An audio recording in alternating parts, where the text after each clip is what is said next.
Hello everyone, welcome to autism और अस्मित। मैं हूं अर्चना और आज जो टॉपिक है, मैंने पहले वीडियो बनाया हुआ था स्पीच पर। और स्पीच पर मैंने बनाया था कि स्पीच में स्ट्रेंथ को कैसे इंक्रीज किया जाए। जब तक माउथ के स्ट्रेंथ को बढ़ाया नहीं जाएगा, बच्चे जो है बोल नहीं पाते हैं। तो बहुत से बच्चे का टंग भी बाहर नहीं आता है, तो टंग एक्सरसाइज भी मैंने बताया था और कुछ ब्लोइंग एक्टिविटी भी मैंने बताई थी पिछली वीडियो में। तो मुझे मैसेज आया था कि मेरा बच्चा ये सब भी कर लेता है फिर भी नहीं बोल पाता है। तो आज वही मेरा टॉपिक है कि इतना कुछ करने के बाद भी बच्चे क्यों नहीं बोल पाते हैं। तो आज जो मैं बताने वाली हूँ उसको आप ध्यान से सुनिएगा, क्योंकि अस्मित में भी ये सारी चीज़ें थी कि अस्मित जो है कुछ न कुछ हमेशा अपने आप बोलते रहता था, लेकिन जब मैं बुलवाती थी नहीं बोलता था, या फिर सामने रखी हुई चीज़ें भी वो नहीं बता पा रहा था। इसका क्या रीज़न होता है बच्चे में? तो सबसे पहला रीज़न है कि बच्चे में अंडरस्टैंडिंग है या नहीं है, बच्चे छोटे छोटे बातों को समझ पा रहे हैं या नहीं है। तो सबसे पहला है कि बच्चे एक एक वर्ड आप उसको बताओ और वो समझ रहा है कि नहीं, इस पर भी आपको काम करना पड़ेगा। स्टार्टिंग में ऑटिस्टिक चाइल्ड को इसीलिए ऑक्यूपेशनल थेरेपी दी जाती है, क्योंकि बच्चे जो है उनमें बिल्कुल अंडरस्टैंडिंग नहीं होती है। जब तक आप बच्चे को ऑक्यूपेशनल थेरेपी नहीं दोगे, बच्चे में जो अंडरस्टैंडिंग है वो इंक्रीज नहीं होगा। तो स्पीच से पहले बच्चे में जो है अंडरस्टैंडिंग होनी चाहिए थोड़ी बहुत चीज़ों को लेके, और साथ में थोड़ा सा इमिटेशन होना बहुत ज़्यादा ज़रूरी है। तो आज मैं इसी टॉपिक पे बात करूँगी। तो बच्चे में अंडरस्टैंडिंग कैसे आएगी? तो अंडरस्टैंडिंग लाने के लिए आपको उस पर काम करना होगा, दिन रात आपको उस पर ध्यान देना होगा, तभी जाके अंडरस्टैंडिंग आएगी। बच्चे जो हैं बिल्कुल जीरो होते हैं, उनमें कुछ नहीं होता है। आप दो भी बोलते हो तो वो नहीं समझ पाते दो मीन्स क्या होता है। तो ऑक्यूपेशनल थेरेपी में यही सब चीज़ें जो है सिखाई जाती है। आप एक एक चीज़ को लेके सामने, बच्चे अगर हाथ में लिए हुए हैं, बच्चे के हाथ में है, उस चीज़ को आप सामने से बोलोगे दो, एक ही वर्ड बोलना है दो, फिर भी बच्चा आपको नहीं दे रहा है, दो बार तीन बार चार बार आप रिपीट करोगे फिर भी वो चीज़ आपको नहीं दे रहा है, इसका मतलब वो दो का मतलब ही नहीं समझ रहा है। तो सबसे पहले है कि आप उसका हाथ, मतलब जैसे उसके हाथ में कोई सामान है, सामने से उसका हाथ पकड़ के अपने हाथ में रखवाओगे, फिर बोलोगे दो, मतलब दो।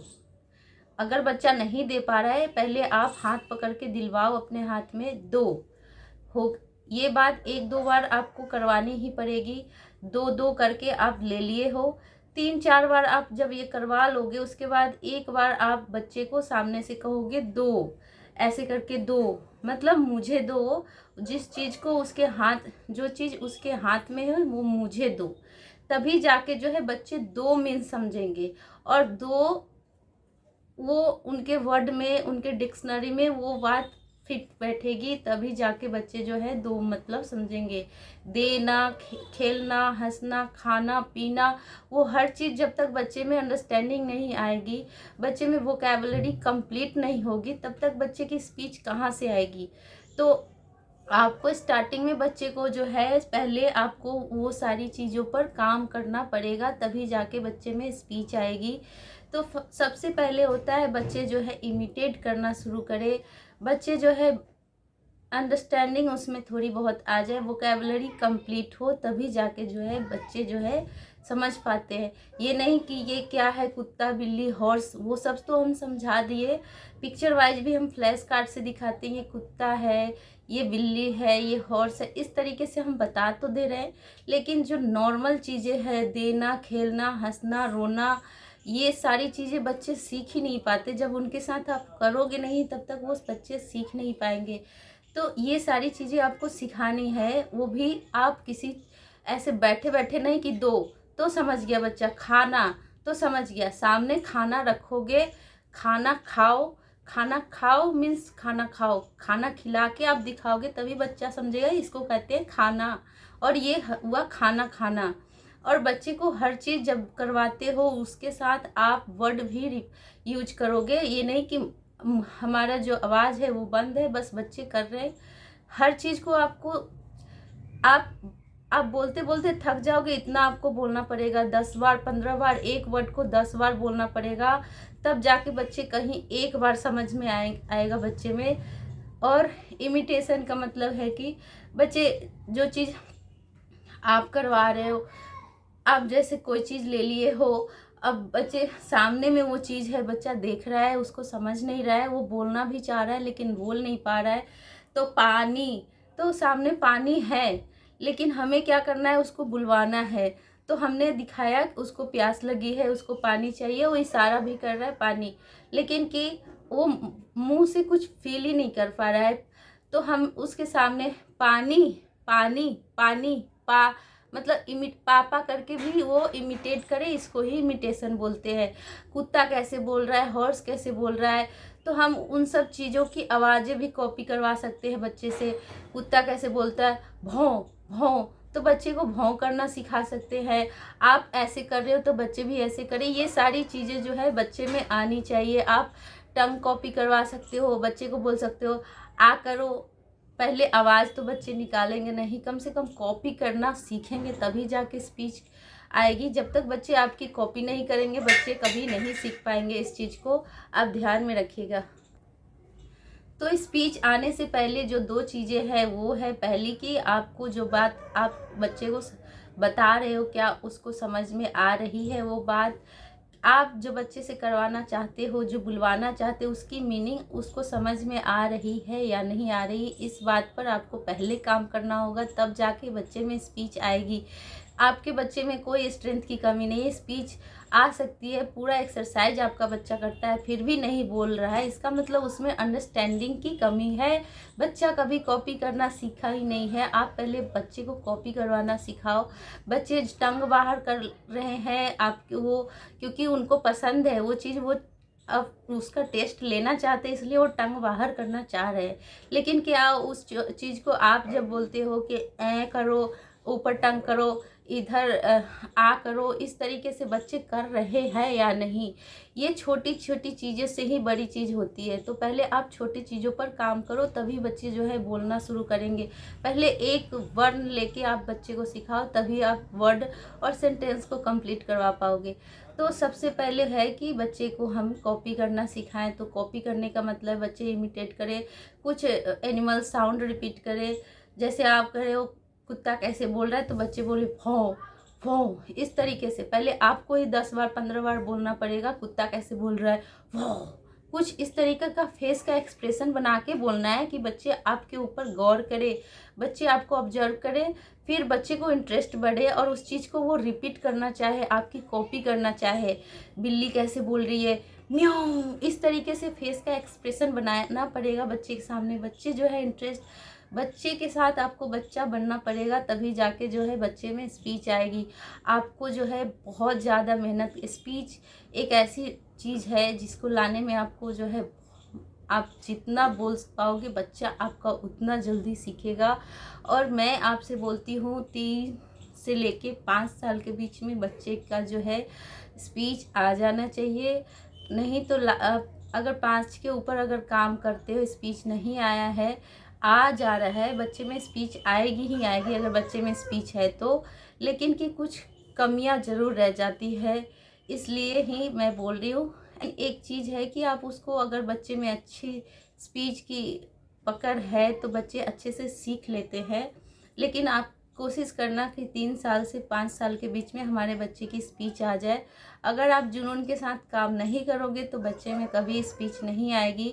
आप कितना भी टंग एक्सरसाइज करवा लो, कुछ भी करवा लो, अगर आप उसकी नीड की चीज़ें पूरी कर रहे हो, सामने से कुछ बोल, आप जब तक उसके साथ भूकोगे नहीं, जितना बोलना पड़े जितना बोलना पड़े, अब पानी ही है तो पानी पानी पानी पानी, इस तरीके से आपको सामने से बोलना पड़ेगा। बच्चा देख रहा है, उसको चाहिए, ले लेता है, लेकिन कि अगर आप सामने से जब तक बोलोगे नहीं, जब तक वो थोड़ा सा भी इमिटेट नहीं करता है, तब तक आप उस चीज़ को बच्चे को नहीं देना। आप उसकी कोई फेवरेट चीज़ ही ले लो दिखाकर, मान लो थोड़ा बहुत अगर सिखाना है तो आप बिस्किट का भी यूज कर सकते हो। बिस्किट बिस्किट दे, पहले तो बिस्किट नहीं बोलेगा, पहले दे दो, ले लो, खाना पीना ही सिखाना है। तो आप अगर कोई चीज़ उसको चाहिए तो पहले आप उससे बुलवाओ, दो, दे दो, दे दो, दे दो। इस तरीके से आपको सिखाना पड़ेगा। इस चीज़ को 20 बार रिपीट करोगे, 25 बार रिपीट करोगे, तब जाके बच्चा जो है एक बार आपकी बात को समझने की कोशिश करेगा। इस सारी चीज़ों को आपको करना पड़ेगा डेली के रूटीन में। मैंने भी अस्मित के साथ बहुत ऐसी चीज़ें की है जो उसके पसंद की है, और जो उसके पसंद की जगह है वहाँ घुमाने ले जाने के लिए भी मुझे बहुत ज़्यादा इसके पीछे भुगतना पड़ा है। तब जाके जो है अस्मित अभी बोलना शुरू किया है, और वो सेंटेंस कंप्लीट कर रहा है, लेकिन कि अभी भी उसमें बहुत सी कमियां हैं जिसको मुझे दूर करना है। अभी उस पर काम चल रहा है, और मैं बस आपको यही बताना चाहती हूँ कि जो आप अगर बच्चे सारे एक्सरसाइज कर ले रहे हैं फिर भी नहीं बोल पा रहे, इसका मतलब बच्चे में अंडरस्टैंडिंग की कमी है, तो उस पर आप काम करो। बच्चे को कोई चीज़ गिरा हुआ है उसको बोलो उठाओ, तो उठाने, सामान उठाने के साथ बच्चा समझ रहा है, इसको बोलते हैं उठाओ। जो चीज़ गिरा हुआ है उसको उठाना है, मतलब एक वर्ड उसके माइंड में सेट भी हो गया कि उठाना मतलब कोई चीज़ नीचे गिरा हुआ है या फिर कहीं से कोई चीज़ उठाना। तो बच्चे जब तक काम नहीं करेंगे तब तक अंडरस्टैंडिंग बच्चे में आएगी नहीं। आप बैठे बैठे बच्चे को स्पीच नहीं करवा सकते हो, उसके साथ आपको एक साथ काम भी करवाना पड़ेगा। आप लेना चाह रहे हो कोई चीज़ या फिर देना चाह रहे हो, अब बच्चा कुछ खाना चाह रहा है, आज बच्चे को भूख लगी है, आपको ऑप्शन भी देना पड़ेगा, यहाँ रोटी है, यहाँ चावल है, या बिस्किट है, या कुछ भी जो बच्चे का पसंद का भी हो उसको भी आप ऑप्शन दो कि इसमें से क्या चाहिए। ये रोटी, ये चावल, इस तरीके से 2-3 चीज़ें सामने रखनी पड़ेगी, और उसके साथ आपको बोलना पड़ेगा ये रोटी है, ये चावल है, आपको क्या चाहिए। कम से कम फिंगर से बच्चे दिखा आपको क्या चाहिए, ऑप्शन देंगे तभी तो बच्चे में अंडरस्टैंडिंग आएगी।